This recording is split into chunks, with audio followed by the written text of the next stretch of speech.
7 বছর প্রবাসে থাকেন, অথচ তাকে ডাক্তার দেখানোর মতন কোনো টাকা আমাদের কাছে নাই।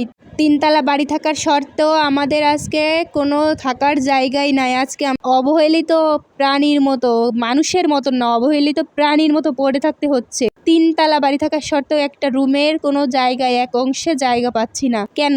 সবকিছুই আপনাদেরকে বলতেছি একটু। আমার হাজবেন্ড ফ্যামিলির সব থেকে বড় সন্তান। তারা 3 ভাই এবং 2 বোন। আমার হাজবেন্ড সব থেকে বড়, তার জন্য তার মাথায় তো এমনিতেই একটু বেশি চাপ। তার জন্য সে এসএসসি পাশ করার পরেই তাকে তার বাবা মা তাদের টাকা খরচ করে প্রবাসে পাঠিয়েছিলেন। সে একজন ইতালি প্রবাসী। তার টাকার ইনকাম অনেক বেশি ছিল, 1,20,000 টাকা বাংলাদেশি টাকায় সে বেতন পাত।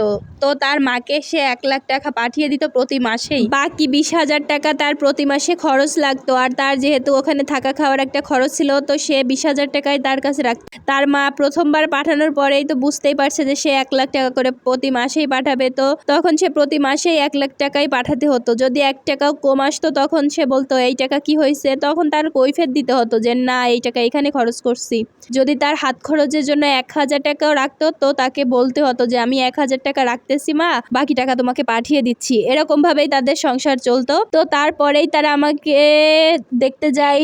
যখন তার 3 বছর শেষ হয়ে যায় তখন সে বাড়ি আসে। তখন বিয়ে করার জন্য সে মেয়ে দেখতে দেখতে আমাকে পছন্দ করে। তো ফ্যামিলি ভাবেই আমাদের বিয়ে হয়েছিল। বিয়ে হওয়ার পরেই আমার স্বামীর এই বিদেশ চলে যান। তখন সে তার যেহেতু বাড়ি আগেই করা ছিল, তার জন্য 1 তলা বাড়ি করা ছিল, তাই সে বলে যে আমার আরও যেহেতু 2 ভাই আছে, আমি বিয়ে করছি, তারপর আবার বোন আছে, সব আত্মীয় স্বজন না যখন আসে তখন আর আমাদের এক ফ্যামিলিতে একটু কষ্ট হয়ে যায়। যার জন্য সে বলতেছে যে 2 ভাইকে 2 তালা করে দিই আর আমি নিচতলায় থাকি, তাহলে তো হয়ে যায়। তখন আমার হাজবেন্ড দোতলা শুরু করে।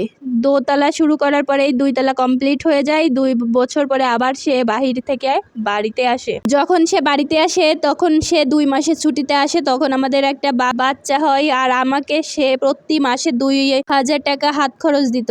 সে 2,000 টাকায় হাত খরচ ছাড়া আমাকে কোনো টাকা দিত না। আমার শাশুড়ি সবসময় তার টাকার কৈফিয়ত নিত। আমি যখন বলতাম যে আমাদের সন্তান আছে, আমাদেরও তো ভবিষ্যৎ আছে, কিছু রাখো নিজের কাছে, আমাকে দিতে হবে না, অন্তত নিজের কাছে রাখো। তখন আমার শাশুড়ি বলতো তোমাদের আবার কিসের সংসার, তোমাদের আবার কি টেনশন, কিসের চিন্তা, আমি যতদিন আছি ততদিন তোমাদের কোনো চিন্তাই নেই। হঠাৎ একদিন তার রোড অ্যাক্সিডেন্টে পা ভেঙে যায়। যেহেতু সে তার কোম্পানির কোনো কাজে পা ভাঙেনি, তার নিজের কাজে গিয়েই তার পাটা ভেঙেছে, তার জন্য কোম্পানি থেকে তাকে বাড়ি পাঠিয়ে দেবে। বাড়িতে পাঠিয়ে দেওয়ার জন্য তাকে টাকা দাবি করে 2। তখন আমার শাশুড়ি আমার জামাইকে বলে যে আমাদের কাছে তো কোনো টাকা নেই, তোকে কিভাবে টাকা দিব, এত টাকা কিভাবে দিব, আর তোকে কিভাবে আনবো। তখন আমার শাশুড়িকে আমি কান্না করতে করতে বলি মা, আপনি যেভাবেই হোক আপনার ছেলেকে ফিরিয়ে আনেন, আপনার পায়ে পড়ি। আপনি আপনার ছেলেকে যদি ফিরিয়ে না আনেন তাহলে আমরা কোথায় যাব, কি করব।